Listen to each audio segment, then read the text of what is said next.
Resident doctors at the Lagos University Teaching Hospital on morning strike over salary and campus insecurity. 2 Kaduna State Assembly members lose certificates of return.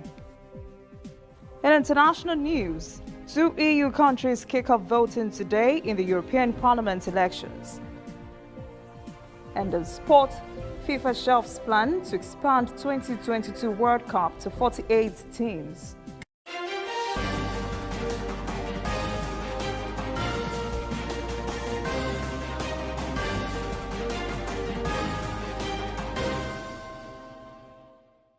This is ANN News.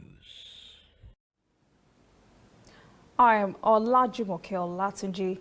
Resident doctors at the Lagos University Teaching Hospital were up in placards on Wednesday as they began a 2-day warning strike. They have a list of grievances, including not having been paid for 5 months. They also said there is inadequate security on the hospital campus. President of the Association of Resident Doctors at the hospital, Dr. Kayode Makinde, says there is also a shortage of doctors at all levels. He said LUTH has not hired any doctor in almost 3 years. Makinde said the association had tried many times to discuss the problems with hospital management, but that it has been unresponsive to their complaints. In response, LUTH chairman of the Medical Advisory Committee, Professor Olufemi Fashomade, said the main reason the union members started a strike was that some of them received queries from the management on their conduct. He also said the allegation is false, that some of the resident doctors have been owed up to 5 months' salaries. He said the hospital will enforce the no work, no pay rule for the period the union strike lasts. Debt Management Office data have shown that the country debt profile has more than doubled to 24.5 trillion naira between June 2015 and December last year. The more than 100% increase in Nigeria's debt profile was racked up in 42 months by both federal and state governments, but much of it is federal debt. Within that period, the country's external debt rose almost 6 trillion naira, or close to 300%.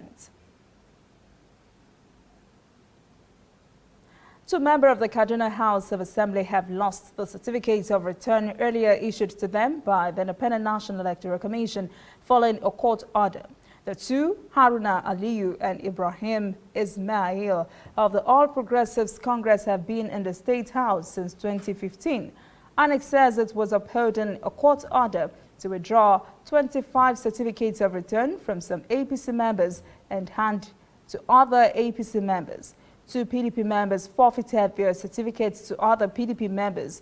APC was reported to have submitted names of winners of the October primaries, but later substituted them with Aliyu and Ibrahim. This led to litigation.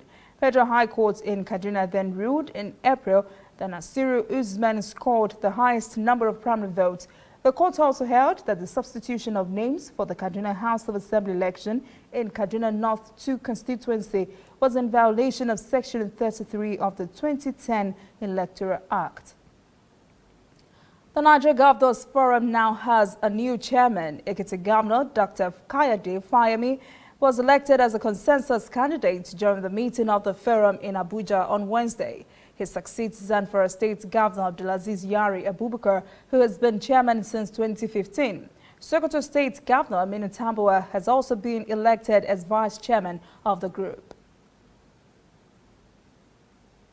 The Nigerian Communications Commission, NCC, says telecom giant MTN Nigeria has been keeping its payment arrangement in the 330 billion naira fine imposed on it for violating some rules.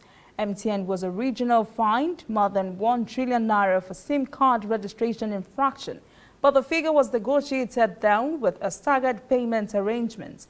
MTN has one payment of 55 billion naira left to be paid in 9 days. NCC imposed the 1 trillion naira fine on MTN in October 2015 for violating the NCC Telephone Subscribers Registration Regulation of 2011 for failing to disconnect 5 million improperly registered subscriber identification mobiles line within the prescribed deadline.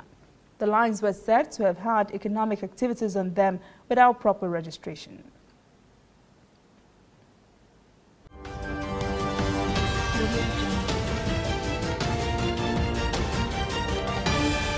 watching ANN. Dear Mommy, you went out that night with the baby in your tummy, but you did not come back.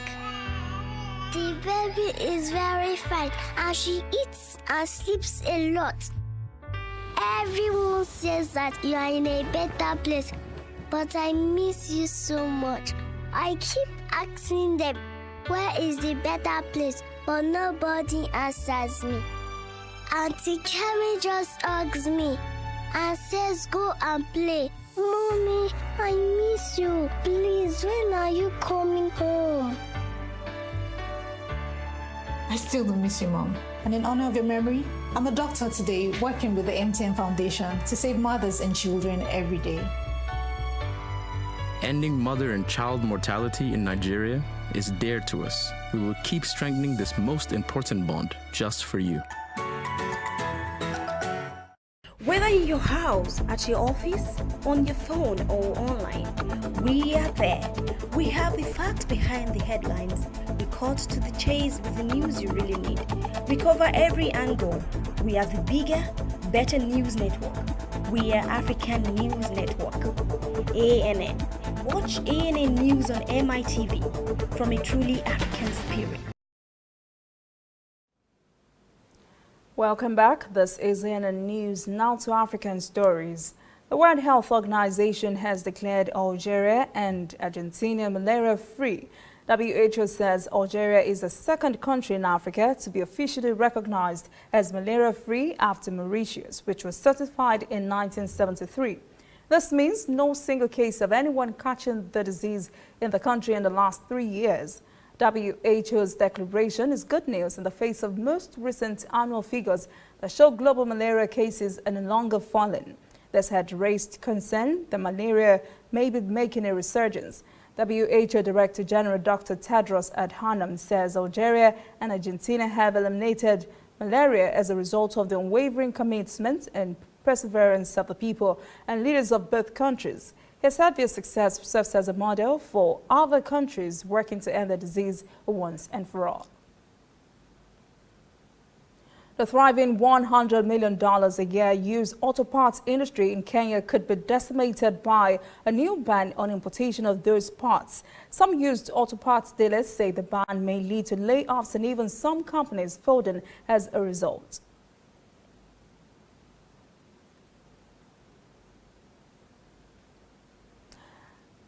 We'll get back to that story. Intelligence chiefs from the Great Lakes region say the Islamic State group is taking advantage of insecurity in the eastern part of the Democratic Republic of Congo to set up a base in the country. The intelligence chiefs are meeting in Uganda, where they are expected to draw up a strategy against the jihadist group and other militants in the region. The east of DR Congo is plagued by scores of militia groups and lacks a strong government presence. The intelligence chiefs say these conditions have made it easy for IS extremists to establish themselves. Zimbabwe has been looking for ways to bolster its economic standing so it could be creditworthy to get some loans to finance some domestic needs. The International Monetary Fund has given some guidelines, which includes cutting off petrol subsidies. It did that last week, raising the price of petrol by nearly 50%. That has not sat well with citizens, but it has a large economic picture about which it should worry. Faraya Nwakotuya reports. It's been a frantic 48 hours during which Zimbabwe's central bank has secured a $500 million facility which will be drawn down and injected into the interbank foreign currency market. Just looking at the figures, roughly we've seen below 100 million is actually exchange hands on the market. And what we continue to see, especially from companies, manufacturing companies that have gone on the interbank market looking for FX, they've not been able to access anything. But some here believe throwing money at the problem without addressing the underlying issues is futile. We might bring 500 million and then in a couple of months we're going to look for some more and some more and some more, which really doesn't help. What we need is a fundamental rethink of, number one, the issue of the currency and its stability, what we have to put into place, and number two, the issue of exports and imports, because that's where the problem is coming from. A day after announcing the loan, the central bank withdrew subsidies to the fuel sector. From accessing hard currency at 1-to-1, fuel companies will now get US dollars at the prevailing bank rate. This translated into a 47% jump in the cost of petrol and diesel. These more market-driven prices are expected to improve supplies and hopefully see queues like this disappear. It's the second fuel price increase in 5 months. A 150% hike in January led to violent protests, which government is hoping to avert this time by slashing in half the cost of public transport to cushion commuters. That will cost Treasury about $8 million per month, and along with the burden of the $500 million loan, has raised concerns over the government's fiscal reform program and could scuttle efforts to tame galloping inflation, now at an 11-year high, 76%. The thriving $100 million a year used auto parts industry in Kenya could be decimated by a new ban on importation of those parts. Some used auto parts dealers say the ban may lead to layoffs and even some companies folding as a result. Imran Khan, a second-hand vehicle spare part dealer, is a worried man. The government has issued a notice banning 17 categories of second-hand vehicle spare parts. The Khan family business has been selling second-hand spare parts for the last 30 years. Imran says the ban will have a huge impact on their business. In turn, it's going to affect me as well with my prices because we won't be able to bring in all the parts that we do from Japan. We'll be able to bring in maybe half the parts. So the prices eventually will go up. The ban is part of a national automotive policy which seeks to gradually phase out second-hand vehicles to create demand for new, locally assembled vehicles. At present, only 5,000 vehicles are assembled locally against an installed capacity of 34,000 vehicles in a single shift. The 2019 economic survey indicates Kenyans imported vehicle spare parts worth $100 million in 2018, most of them second-hand. Imran is now worried the ban will slow down sales and he may be forced to let some of his staff go. Lack of sales generally leads to, letting people go because you can't afford to keep them anymore. Across the street, another second-hand vehicle spare part dealer is still trying to come to terms with the ban. Most of the parts that we sell, we give guarantee. They are not junks. Dirango, who has 7 employees, says as a result, clients will have to shoulder the burden of the ban. Sure, definitely. We'll have to transfer the cost to them so that at least you can balance the margin of what you bought.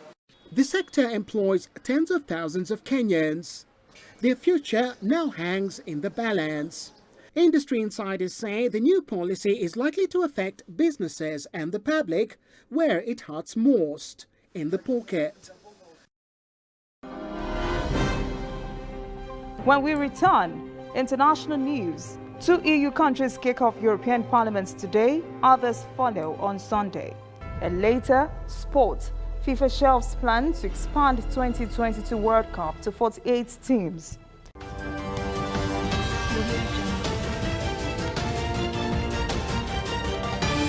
You are watching ANN.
Welcome back. This is ANN News happening around the world. The Netherlands and Brexit-bound United Kingdom have kicked off the European Parliament elections, which will be held in all the 28 member countries in the European Union. More than 400 million voters across Europe will elect a total of 751 members, although that number is set to drop to 705 when the UK leaves the European Union. The Dutch currently holds 26 seats in the European Parliament, but that will rise to 29 after Brexit. The UK has 73 European legislators who would lose their jobs when their country completes its divorce from the EU. This is the 9th parliamentary election since the first direct election in 1979. All member states would have voted by Sunday, and results will be known by Sunday night. A clash between Indonesian security forces and protesters angry over the result of last month's presidential election has entered its second night. The capital's governor, Anies Baswedan, says 6 persons were killed in the first night of rioting, which was concentrated in the sprawling textile markets neighborhood of Tanah Abang. State news agency Antara reports 3 hospitals had so far treated more than 315 persons for injuries. The unrest followed an announcement on Tuesday by the General Election Commission confirming that President Joko Widodo had beaten his challenger, former General Prabowo Subianto, in the April poll. Indian Prime Minister Narendra Modi's Bharatiya Janata Party is all set for a historic landslide election victory. The vote count indicates a landslide verdict for the ruling party. India's Minister of External Affairs, Sushma Swaraj, was among the first to congratulate Prime Minister Modi to lead the party to victory. It has been a seesaw battle between the counting since the counting began. In India, a political party needs 272 seats to command a majority in the 545-member lower house of the Indian Parliament. The final result should be clear by Thursday night. Mobile networks in Asia and Europe are suspending orders for Huawei smartphones following U.S. decision last week to restrict the company's access to American technology. The inclusion of Huawei on an export blacklist means the Chinese company can no longer source software or components from U.S. suppliers without a license. Existing devices are unaffected, but the restrictions threaten future Huawei product and its leading position in building super-fast next-generation 5G networks. Vodafone, the world's second-largest mobile operator, is also delaying the introduction of Huawei's new smartphones. Japan's top mobile operator took similar steps against another device. And of course, all of that is sparked by the ongoing trade war between the U.S. and China. As the two elephants fight, it's the grass, Chinese tech companies and small American farmers who suffer. To cushion the negative economic effect a bit, the Trump administration is considering direct aid payments to small American farmers who are now beginning to feel the impact of this trade war. Dan Williams has more details on this. The Avang farm in Woodstock, Illinois, has developed a number of revenue streams over the years, from dairy production to corn. The focus right now is on planting soybeans following months of wet weather. But the key concern for Michelle Avang remains the trade dispute between the US and China. Following months of US-China talks, the two sides appear to be getting close to a deal. But earlier this month, ahead of the latest round of talks, hopes were dashed as US President Donald Trump went ahead with long-delayed plans to raise tariffs on $200 billion worth of goods imported from China from 10% to 25%. China responded by targeting $60 billion of US goods for added duties. The recent progress in the trade talks between China and the US had given many farmers here a sense of hope. But following the new round of tariffs, those feelings have since turned to despair. I've been a skeptic of getting to an agreement from the start because essentially what I think we have is two countries that both think they have the strong hand in the negotiations. Scott Irwin is an agricultural economist at the University of Illinois. Even if a deal is secured, he does not see a positive outcome for US farmers. History tells us that once these kinds of ruptures occur, it's very difficult to ever get back what was lost, because it's natural for the other side to want to diversify their suppliers, and they'll just simply say to themselves, we're never going to be that dependent on a single supplier again. If that proves to be true, it could be a devastating blow for many US farmers. It sounds like this could go on for years. And we can't deal with that out here in the countryside. We're in our 6th straight year of declining farm income, and there's just not a lot of good news in sight. This field will soon be full of soybeans. It's still uncertain whether there will be a market for them to be sold at harvest time.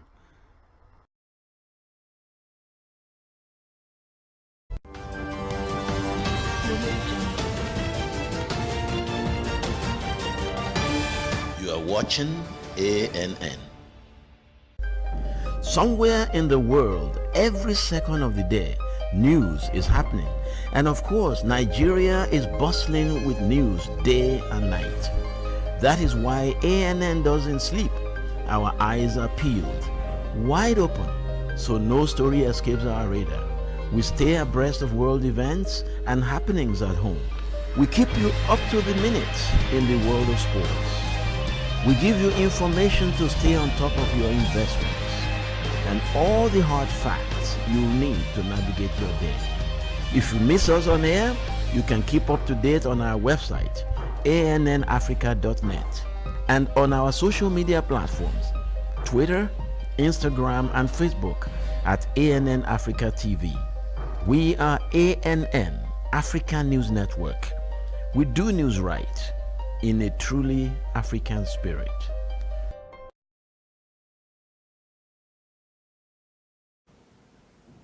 Welcome back. This is ANN News in Sport.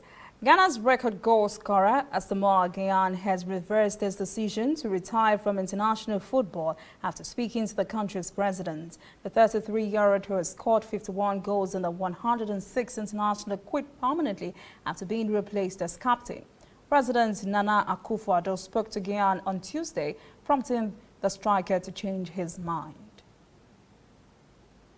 Football's global governing body, FIFA, has abandoned plans to expand the 2022 Qatar World Cup to 48 nations. It will stick with 32 countries because of the political and logistical complexities of using another Gulf nation.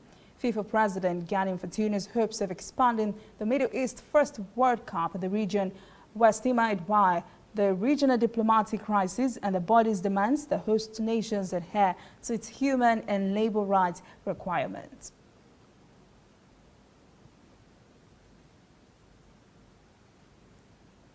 That is ANN News this evening. Thank you for joining us. For details on these and other stories, visit our social media platforms and join the conversation on Twitter, Instagram, and Facebook at ANN Africa TV.